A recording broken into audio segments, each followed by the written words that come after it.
Sleepless Chapter 2 13 May 9th, 2:45 a.m. Osa sits on the roof of his house, a bottle of wine in one hand, a bandana tied around his head. He is still dressed in his coat and apron. Osa walks hunched over. He is a small man. He is slim with long hair. His beard is cut into handlebars. A bell rings on the first floor of the house. Osa yells down the steps, "Boy, is that you?" Ray calls out, "Yeah." "Come up here." Ray crawls up onto the roof with his father. Once there, the two of them sit and watch the stars. "Dad, have you ever been to the Tomono no Miya shrine?" Osa takes a drink of his wine. "I've been there. My name is one of the ones on the gate." Ray looks to him with wide eyes. "Then, is there really a fox demon?" "Joe has been to New York. That doesn't mean there's a Spider-Man." Also hands Reed the wine, offering him a drink. "How old is the shrine?" Reed asks as he sips, then lays back. Also shrugs, thinking about it. "Not that old. I think it was built around 1950 or 60. It was built by the school, by some hotshot artist. Everyone in town put 100-something yen on the table. Grandma loved the idea so much. She handed over 250,000 yen for the job. Most of what our family had." Ray rolls over, offering his father a hug. Sleepless Chapter 2 May 9th, 3:15 a.m. Ray has gone back to his room. His room is on the second floor, facing the forest. Ray can't seem to sleep. Something in his room keeps calling out to him. Every time his eyes shut, there it is, the whispering. Ray sits up in his bed and looks around. It is dark. Light creeps in from under the door and from out the window. The sky is clear, but wasn't it starting to rain as he was walking home? Did it pass? A clicking sound. Something is tapping at the window. Ray stands up and walks over to look outside. There's a light in the trees, half a mile away, a shimmering in the dark. The sound of animals somehow can still be heard, scratching at walls. A bark. Ray jumps around, looking to the door. Anxiety sets in. Ray can feel eyes watching him. He walks out of his room, searching for the sound in the dark. Around the corner, down the steps. Oso is asleep in the front room, sitting up at a desk. He was balancing his checkbook when he fell asleep. A bell rings. The front door is open. Ray walks over to the door and slowly pushes it shut. The barking of wild dogs grows ever closer. The light in the kitchen flickers on. The sound of dishes breaking on the floor echoes all across the house. A shadow walks across the kitchen. A woman, tall and trim, large hands, a long nose. A palm slaps the wall. A large furry hand. Ray cries, "Dad? Dad? Dad?" But Oso is drunk. He can't wake himself. The shadow whispers, "Ray Hanzo." A light voice, an airy sound. Long black hair, blown in the wind. The shadow moves slow out of the kitchen, still bathed in darkness. Its face can't be seen. Its legs are long and digigrade, ending in sharp claws, 4-toed feet. The woman makes a beast-like yelping sound. Ray yells again, "Dad?" He turns and runs. He falls out the front door and onto the street. The boy runs down the street, vanishing into the night. Sleepless Chapter 2, May 9th, 6:30 a.m. Setsuka Tensuma stands before a map in Takeshi Su's office.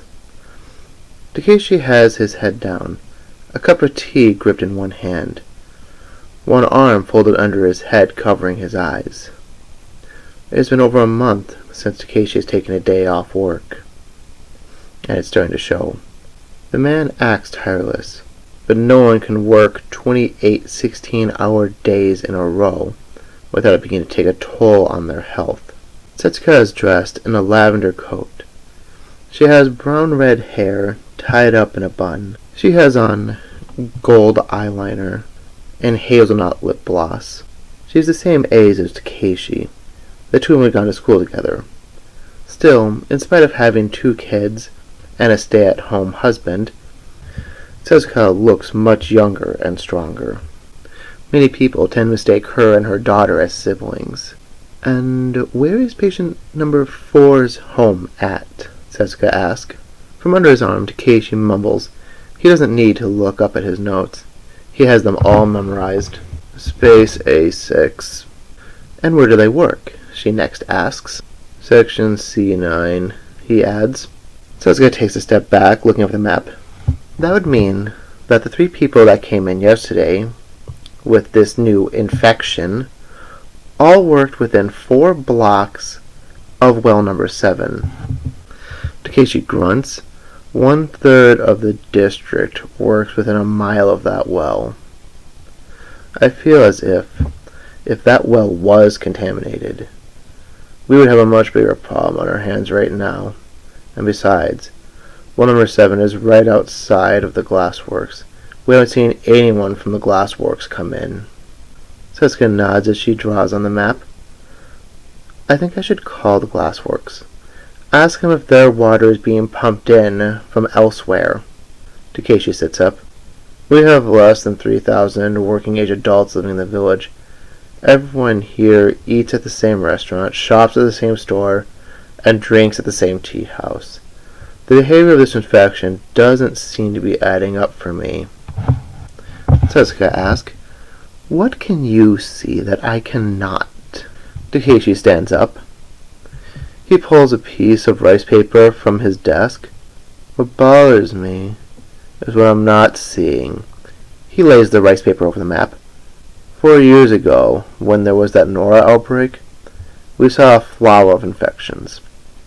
Once we got the call from Tokyo about the man they found at the train yard, we found everything. We were able to walk backwards and find what ended at the high school started at the hibachi. There was a line that could be drawn showing where everyone got sick across the path. Patients 6 and 7, both at the steakhouse on Saturday. 9 and 12 were sharing a room at the bed and breakfast.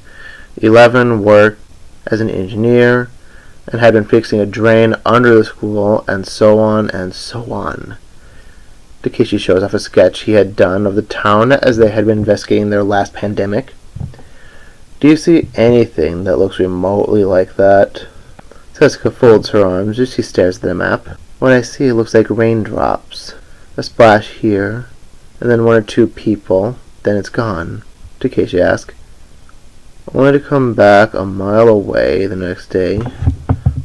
Where is the mechanism?"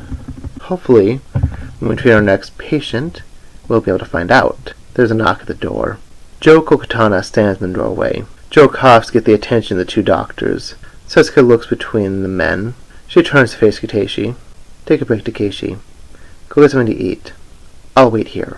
Joe and Takeshi walk quietly across the hospital and up the stairwell to the roof.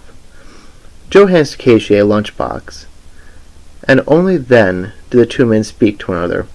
"What time do you get to work today?" His voice low and crackling. It is early, and Joe is already sore from arguing with his subordinates. The sun is low in the sky. The day has hardly broken. The humidity is mild, and the sun has yet to start baking the countryside. I think it was close to 12:45 when I clocked in. Joe huffs as he opens his lunchbox. Inside there's a cold fried fish and a leftover potato wedge. Takeshi, on the other hand, has cold soup and sliced fruits. You've been on the clock for 5.5 hours already? You work harder than me, and I have the whole town to take care of. Takeshi tips his head back, drinking the soup in one long gulp. You protect the town's property, and I protect the town's people. The way I see it, I can't afford to be any less vigilant than you. Joe eats slow. His eyes wander, his mind hard at work, still thinking about the events of the past days, always looking for links between people and places, trying to dream up how things come to be where they are. I try to think what's going to happen if you or I ever get sick. Takeshi rests his back on the wall as he slowly slouches over. It isn't hard to imagine what would happen. Joe, I was just taking a head count. If my numbers are right, 53% of the village will be over 60 before New Year's Day, and 20% of the town is still under 16. Joe rolls his eyes side to side, trying to understand where Takeshi is going with all of this. So? Is the only thing that he can seem to mutter. So? After you and I die off, this town is going to have one hell of a labor shortage. Takeshi jokes. Joe grunts. I prefer not to think about my mortality. With a sigh, Takeshi responds, Death denial is not a cure for death. If it were, I would have a lot less work to do. Joe looks up, remembering last night. Takeshi, have you seen Mazumo lately? Mazumo? No, he hasn't been in here. Not for some time, as far as I can remember. Joe asks, what of his daughter, or his wife? From what I heard, Miss Mazumo moved to Hiragana. I assume that the rest of the family did as well. Why? Joe reaches a hand back, rubbing his neck. I saw Eve Mazumo yesterday at the temple. Chapter 2, May 9th, 6:45 a.m. Osho wakes up early. He fell asleep after sitting up much of the night drinking. He walks around his house looking for Rei. Not finding him, Osho tries calling Jet and Tenzuma to see if his boy was with them. Getting no reply from Tenzuma, Osho makes his way to the school to see if he can track down any of his son's friends there. Several hundred students walk in a block to school. The school itself is wrapped in a tall gate. Osho waits at the entrance. He watches as the kids file into the building. He looks about frantically, looking for anyone that Rei spends time with. Osho spots Odette. She walks near the rear of the group. She keeps her distance from people. Odette suffers a level of anxiety. She needs to keep at arm's length from almost anyone to feel comfortable. Osho shouts, Su! But Osho doesn't get the chance to talk, as he's interrupted by a tall, powerful-looking woman, dressed in a black university coat and checkered dress. Everyone that knows her calls her Miss Machihiro. She had plans to become a professional surfer, but due to trouble finding sponsorship, she had to fall back on her secondary interest, a master's of communications. The athletic woman pushes one of Osho's shoulders, then grabs the other to spin him around. Osho looks up at her. A look of surprise on his face from having been snuck up on, so. Osho shudders. Machihiro-san! Machihiro slaps Osho, then shoves him backwards. Hanzo, she stomps forth. You smell like cheap whiskey.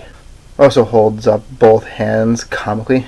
Wait, I want to talk. Machihiro grunts as she steps forward, shoving Osho across the street. I know all about how much you like to talk.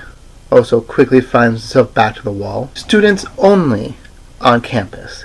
Now get out of here before I call the constable. A number of students have gathered around, overhearing Machihiro shouting. Machihiro pulls back a hand, throwing a haymaker punch in hopes of knocking out Osho. Osho hooks one arm out into a pushing block, then lifts his other hand to his side, getting into a modified cobra stance, interrupting the attack. The two stare each other down in a power struggle. Everyone knows Osho is an alcoholic. Everyone knows that he abandoned his job as an Imperial intelligence operator after the death of his wife, and became a chef using his military pension to buy a shop. Osho wanted to be close to his son.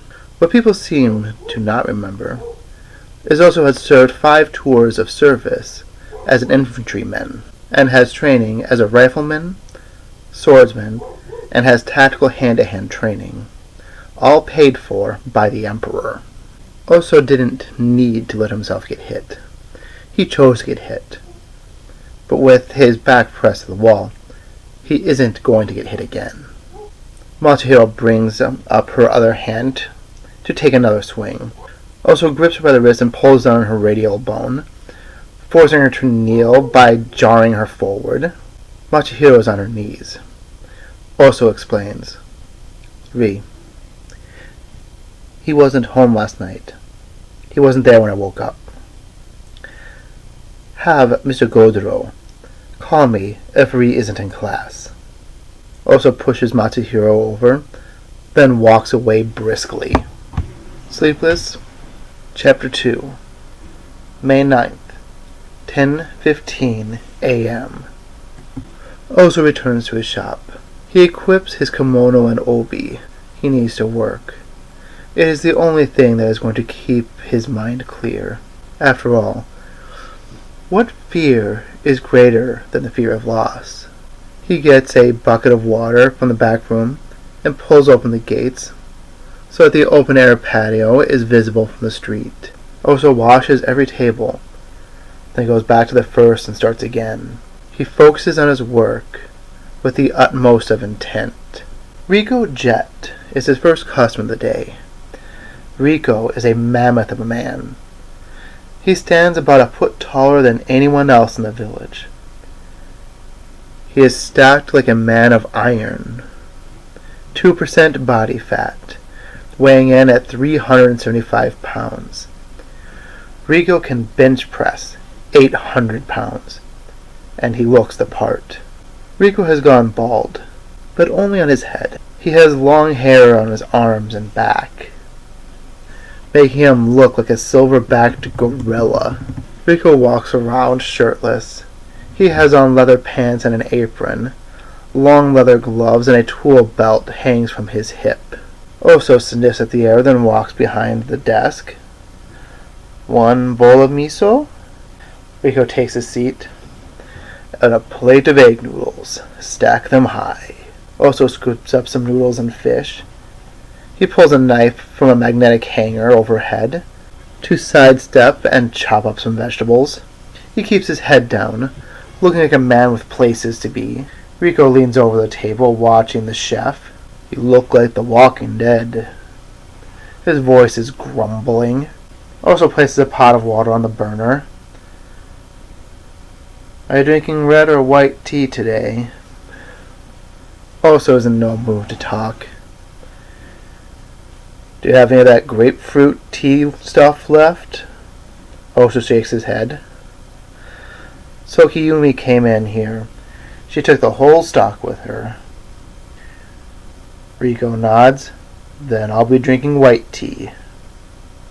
The giant leans back in his chair, folding his arms, as he waits for his food to be cooked. Oso looks up from his work for a moment. Rico, how old is your daughter? Rico responds. She'll be 10 in July. Oso nods. Do you think our community is safe? Safe enough that I don't have to lock my doors, Rico expresses.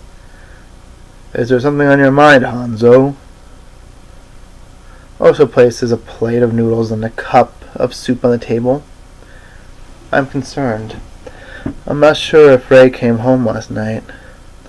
I hope he is out with Sue or Tenzuma, or maybe one of the other girls.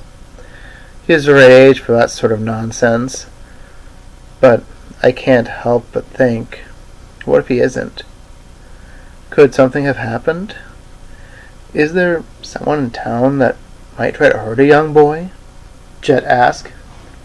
Have you talked to Kogatana? Should I? I would. Oso nods. I need to make a phone call. Oso slips off to the back room.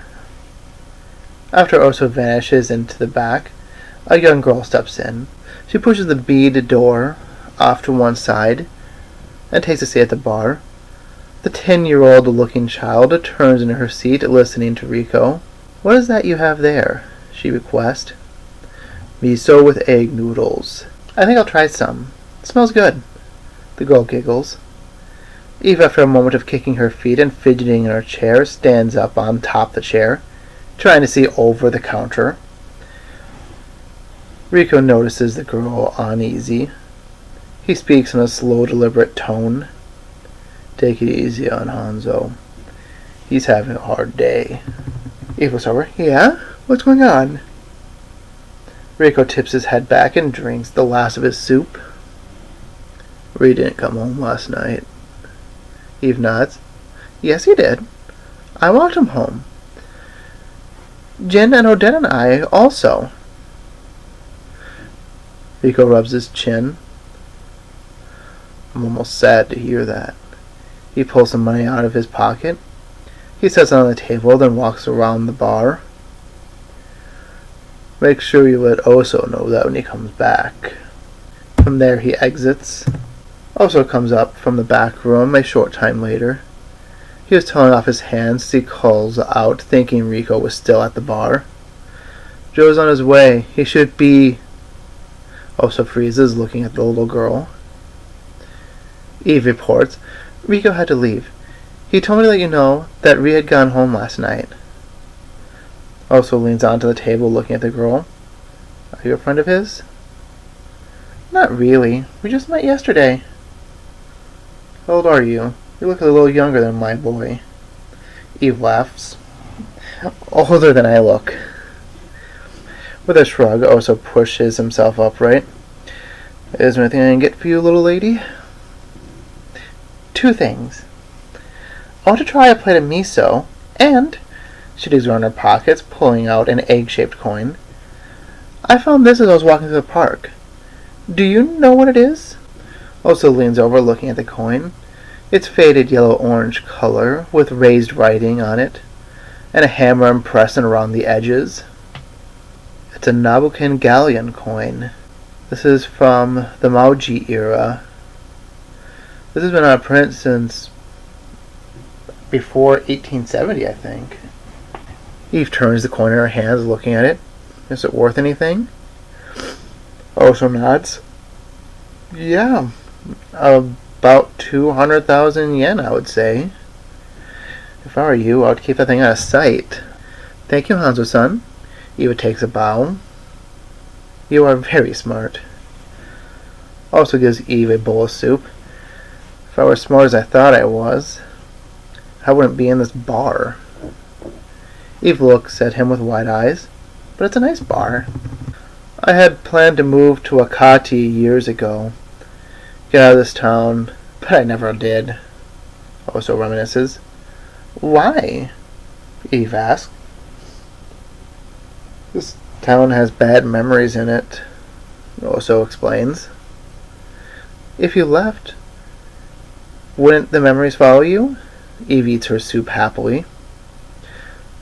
"I guess so." Oso starts cleaning his cutting boards. "It's hard to outrun the past, isn't it?" With a strange calm, Eve replies, "There's no outrunning the past. It's always behind you." "I guess, unless it isn't." Eve places a pocket full of coins on the table to pay for her lunch. "I will see you later, Hanzo-san." She jumps up to her feet, then runs away. Sleepless Chapter 2, May 9th, 11:05 a.m. Joe slaps the table between him and Oso. Joe shouts, "What is the matter with you?" There's a deep gloss of anger in his voice as Joe slaps the table, emphasizing every word as he speaks. "Why didn't you call me first?" Oso opens his mouth to talk, but Joe won't let him. Joe points at the chef. "How long have you and I known each other, Oso?" His voice suddenly turning soft. Finally, able to talk, Oso replies, 30 years, I think." Kokotana nods. "I thought so." Joe sits down at the bar. "Bring me a coffee." Oso does as he is asked. He brings Joe a cup of coffee. Joe laments for a moment. And isn't it just you? Everyone around here is all smiles and laughs once strolling down the road. But so few of us know each other, trust each other. Miss Mohey. She and I have shared a fence for 15 years, but not once has she offered me a drink, nor has she sat down with me for a meal. You would imagine in a place like this, everyone would treat each other like family, but no one does. Also tries to make light of things. I do treat my neighbors like family. I avoid them. Joe drinks his coffee in one long drag, then flips the cup over, setting it down like a shot glass. I will have to have the deputies do a sweep of the village. They should be able to finish a matrix scan before 6 p.m. I will have Nakoba go to the monks, Tommy, Tommy, and Hobie. They will run the mountain trail. Look for signs that anyone's been up there. Nakoba and the Moji brothers shouldn't have any problems with that.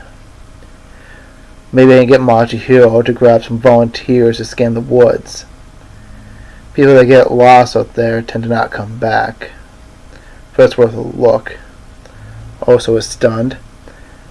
Sounds like you're going to mobilize the whole town.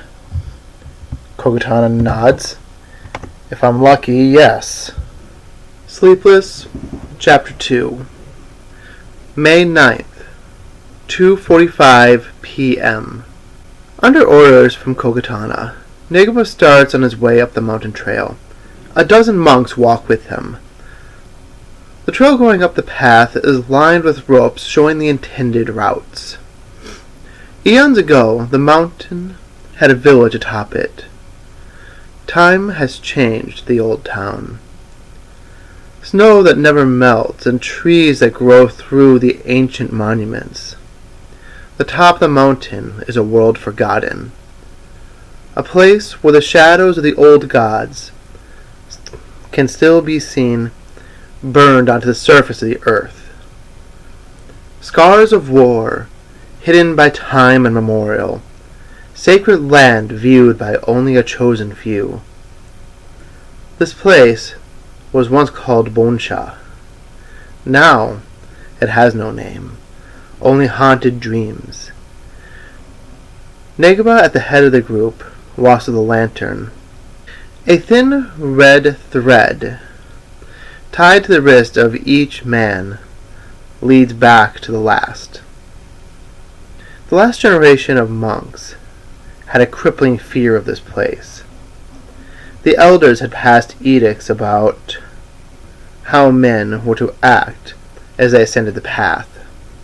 I've never seen the northmost summit. Have any of you? Tomi is the one to reply. No one goes to the northeast summit. Not since Igru ordered the road closed. Tommy is the second of the triplets to continue. Not even the records from the old town were still in our temple. The elder wanted them all burned. From atop one of the effigies, cut into the stone, a childish voice speaks out.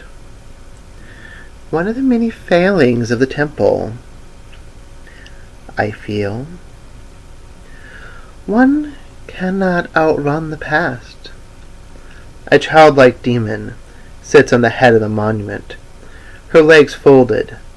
An umbrella tips slightly forward to hide her eyes from view. The shadow cast by the umbrella sends down an unearthly blue light. Within the mantle of darkness, not only is the light dampened, but is cast into night. To look at the world through the parasol is to see into the past. The order of monks seem to recognize the face of the Shinigami.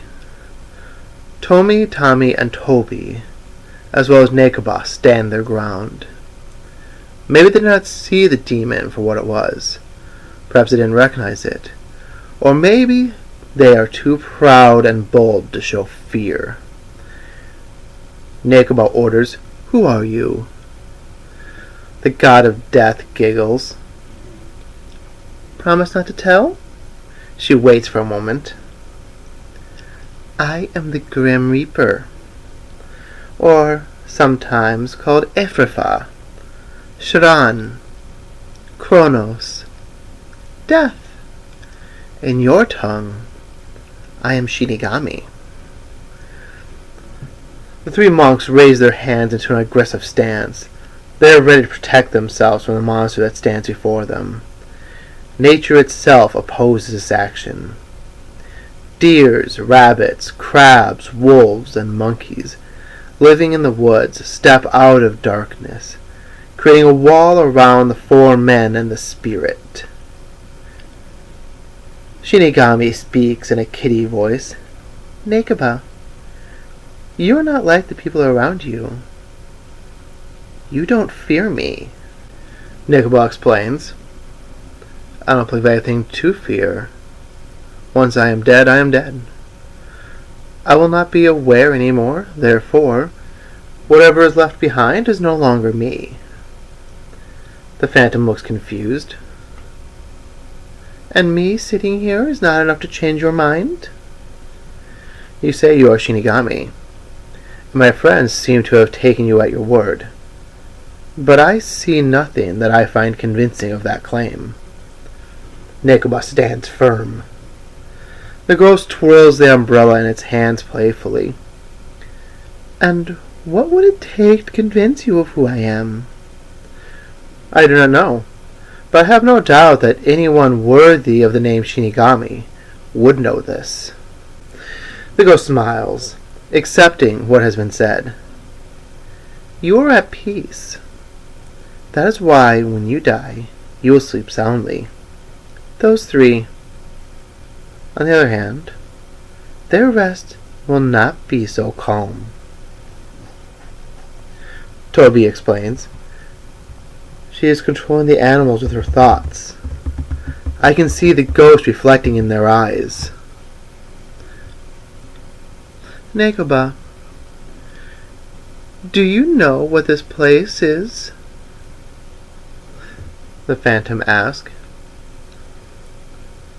What happened to this village? Nekaba asks in return. I did, she explains.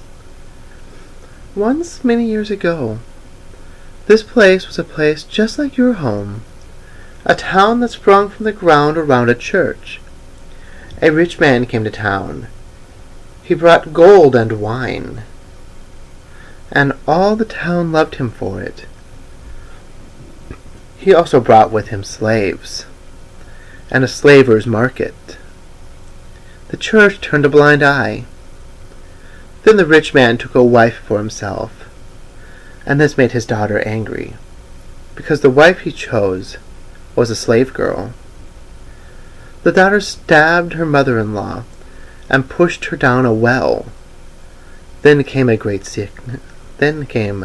sickness. The slave haunted the town from inside the well. In her anger, the dead called on me to take vengeance for them, and so I raptured the village. Your village is built on the graves of those that came before you. There is a moment of silence. Then the spirit goes on. But that is not the real question, is it? You want to know about the boy, Rei Hanzo. Is he alive? Am I right? Nekaba nods. Yes.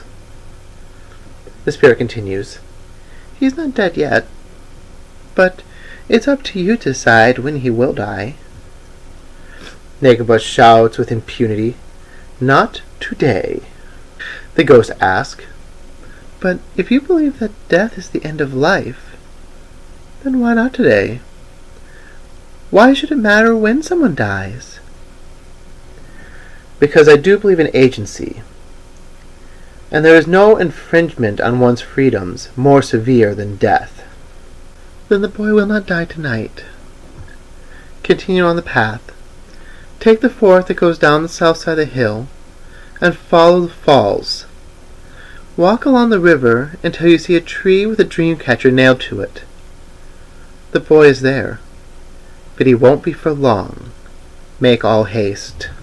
Sleepless Chapter 2, May 9th, 5:30 p.m. Nekoba makes his way down the side of the mountain. As he is doing so, dozens of kids from the school and several teachers have found their way into a search line.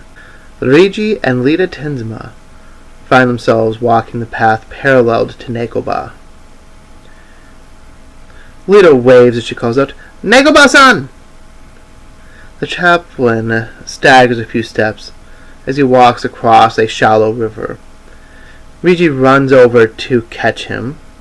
Lita grabs one of Nekoba's arms to stabilize the man. Nekoba acknowledges them. "Tenzma's, thank you." Lita asks, "Are you part of the search party also?" Sakura nods. "I was walking the path around the mountain." Rigi points out, "I think you overshot. The path ends about 3 miles that way, doesn't it?" Nekoba's torn. He doesn't know how much he should say about what he has seen. He chooses caution. "I picked up a trail some time ago. I thought young Hanzo may have come this way." Lita asks, "Why would someone come out here? What is in this direction?" "Nothing for about 20 or more miles. The closest thing that way is Yanaka village," Rigi explains. "At least to the best of my knowledge." Movement up ahead catches Rigi's eye. Just around the river's bend, a hand is waving, half covered by long grass. Nekoba and Rigi run off ahead. Lita calls for help, as she thinks she already knows what they have stumbled upon. "Oka-sama!" The fear of others proves merited. Ri is there, laying in the wet sand, his clothes missing, his body covered in hundreds of scratches, water from the river running over his lower half. His eyes are rolled backwards. He is chattering incoherently. Setsuka Tenzma is the next on scene as she comes out from a nearby tree. She is shouting over her radio as she runs. Rigi and Nekoba pull Rei up onto dry land. Setsuka places her bag on the ground. She starts to pull out bandages and peroxide as she looks over the boy. She recites the condition to herself as she does. Eye swollen, blue ring on lips, multiple lacerations to the abdominal section, puncture wound below lower rib, some blood loss. We need to get him to Takeshi. Rigi asks, "Are these the type of injuries you would expect to see after one day in the woods?" Setsuka explains, "No, these are the type of injuries I would expect after an animal attack." Hastily, Tenzma performs first aid to dress the wounds and ready the boy to be moved back to town. Tenzma looks at her son. "I know you and your sister have been sneaking out at night, playing in the woods. I should like you to discontinue this action, but if you must, stay together." Sleepless Chapter 2, May 9th, 8:15 p.m. Takeshi steps out of the operating room. He digs around his pockets looking for his cigarettes. Oso is waiting at the vending machine alongside Nekoba. Kokotana approaches from the other end of the hallway. Takeshi doesn't say a word. He waits for Oso and Kokotana to follow him as he walks to his office. Oso hastily asks, "Is Rei okay?" Takeshi remains silent as he hands Kokotana a cigarette and lights it for him, then lights his own. Only after taking a drag off his cigarette does he respond. "He needed a transfusion. He was suffering from some internal bleeding and exposure to a drug that I don't recognize. Toxicology is doing a breakdown of it." He takes another hit. "I've done all I can do. If the boy is still alive at 6 a.m., he'll be fine." Takeshi puts out his cigarette softly, saving the other half for later. But there is something on my mind. As I was sealing up the boy's wounds, I spotted something that bothered me. A burn mark on his neck and a matching one on his wrist. Looked something like rope burn to me. Hanzo becomes agitated. Takeshi, what are you trying to say? He stomps a foot and bites his lip, trying to calm himself, his fingers scraping his thumb, betraying his anger. Joe steps forward, placing a hand on Oso's chest to hold him still. Let's go back to my place. We can talk. You're tired. You need to rest. Oso circles his hand to the outside and brings his other arm up, resting it on Joe's chest, pushing him back. What are you doing, Holmes? Get your damn hands off me! Joe reaches for his gun, Oso for his knife. Takeshi for a cup of coffee. Gentlemen, it has been 5 years since the last time I had to treat a gunshot wound. I am not feeling confident, so please don't kill each other in my office. His voice is calm and collected. Takeshi is a man that has seen it all. He doesn't fear blood or death. If he does, he doesn't show it. Takeshi takes a drink, then rolls his head back, stretching. No, I haven't accused anyone of anything.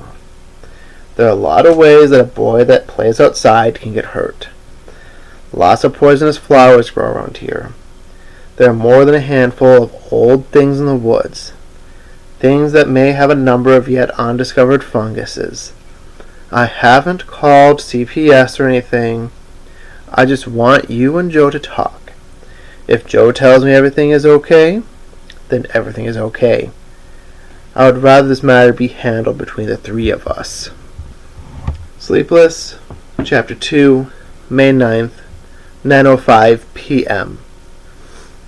Oso is sent to the drunk tank for his own protection. Joe fears Oso is emotional and may do something irresponsible if left alone. On his way home, Joe stops at the temple. As Joe pushes the door open, Negba calls to him. Welcome back, Kogutana-san. If I'm not mistaken, you spent more time here this week than you have with your wife. Tell me, how long has it been since you have been home? Joe explains, 2 days. I haven't been home in 2 days. Nekoba is putting out the candles around the chapel. How do you do it? Insomnia helps. Training. Drugs. Joe thinks. At my best, I worked 5 days without a break. Nekoba nods. That must be hard on your family. They know I'm an honorable man, and my work requires diligence. Nekoba cuts Joe off. I think your work requires a dozen more capable hands. Kokutana changes the subject. There's something I need to ask. Nekoba looks up, waiting to hear what Joe has to say. You found Ray at the riverbed. But you weren't at the riverbed. You were on the hillside path. What brought you to the river? Nekoba freezes for a moment. The vision of the childlike ghost and its spinning umbrella etched into his mind. I saw something. Something I don't know how to describe. Joe's eyes narrow, drinking in Nekoba's words, looking for hidden details. Try. Nekoba shuts his eyes with a nod. Do you know about Shinigami? Joe explains. I know the local ghost stories as well as anyone. My nephew was very interested in them before he went off and gone mad and got himself arrested. Each would go on for hours talking about ghost kids and winged skeletons at his window. What of it? In the old village, a number of my colleagues saw something that they are convinced was Shinigami. And what do you think? Joe requests. I think mass illusions often show us what we are conditioned to see. Nekoba places the dower on the mount on the wall. We all used to share stories. We all heard our parents or our grandparents spin fish stories of one sort or the other. So, we see what we expect to see. Now, if I saw something that I lacked the words to describe, that may be worth further consideration. Sleepless, Chapter 2, May 9th, 10:30 p.m. Jin, Odette, and Sakura stand around the campfire. Jin looks about. Is this it? No one else is coming? Didn't we say we'd be here at 10? Mosmo shouts as she stumbles over some tree branches. I'm here also! Jin throws his arms out to his sides. Where are Reichi, Lida, and Rei? Odette sits on a log with her legs folded, leaning forward to hug herself for warmth. Rei was hurt, didn't you hear? Jin shakes his head. No one told me. Mosmo sits down with Odette. Are we still going to have story time without him? Odette opens the icebox she had dragged up to the campsite and pulls out a bottle of flavored water. Jin, your dad's the constable. How did you not hear about Rei? Jin explains. I haven't seen my dad. Odette nods in understanding. I haven't seen my folks in days. They're in London on business. Mosmo kicks her feet back and forth. I like London. Sakura holds out her hand for a drink. You've been to London? Mosmo nods. I've also been to Brazil, Mexico, Canada, France, and Russia. Sakura smiles. Sounds like you've traveled a lot. Egypt is the next place I want to go. She smiles with a giggle. Odette looks up. What's in Egypt? Mosmo shakes her head. I don't know, I haven't been there yet. Jin points to Odette. Do you want to tell the first story of the night? Odette nods. She leans in close to the flames. Over the last several nights, we've remembered all of the old ghost stories. All the screamers, all the tales of the undying things. But there's a monster that we have forgotten. I fear. I recall a story about a man from Shinjuku. A man that loved computers. I've lost his name, but his story is still alive. Odette sits back. Her feet drift apart. One hand tucks between her thighs as she pushes her skirt down, holding it still, as she turns her eyes to the clouds. Storm clouds are gathered off the coast. A thick wind stirs. The Shinjuku man was a forgetful man. Sometimes he forgot to shower. Sometimes he forgot to throw away spoiled food. But he was a man who loved his work. Sometimes he remembered having gotten married at a young age. Sometimes he remembers he had a baby with his love. But then he remembers his work. He works long nights. He is awake early in the morning to continue his frantic typing. A soft rain falls on the forest. Mosmo throws some more wood on the fire to keep it burning through the mist. The man from Shinjuku was working on writing an important piece of software. A new security sweeper that would stop one's camera from being turned on remotely. He was almost finished with his work when a storm started. The Shinjuku man's house was struck by lightning. The power went out. For the first time in days, the Shinjuku man stood up from his desk. He looked around his apartment. Dishes haven't been washed in a week. Boxes of Chinese food are stacked high on the floor. The trash can is rancid. His hands shake as he walks over to the phone he has on the wall. He stops as he sees the receiver is missing. The Shinjuku man often forgot things. Maybe he dropped his phone in his room. When was the last time he had been to his bedroom? Did he sleep in his room last night? Or the night before? He can't remember. He looks to the wall. He has many photos, like so many others of us do. Pictures of kids, a young woman, a baby. The baby is his, he can remember that. And the woman he married. He remembers. His wedding ring sits on his computer desk. Why did he take it off? That he can't seem to remember. The Shinjuku man walks around his apartment. His bedroom door is pinned shut by the boxes that his new computer came in a month ago. The Shinjuku man wonders, did his wife leave him because he works too much? Did his wife understand that he worked so hard because he wanted to give her things? So many things come rushing into his mind. Maybe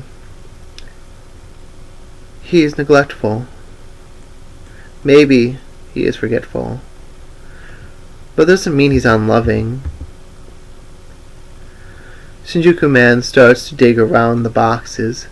He throws them over his shoulders one by one until he reaches his bedroom door. The door opens. A dry, burning smell fills the room. In the flickering lights of the street, there's a crib, a queen-sized bed, an armchair. In the chair sit two mummified bodies, a woman and a baby. A phone in the woman's lap. The Shinjuku Man's wife never left him. He killed her.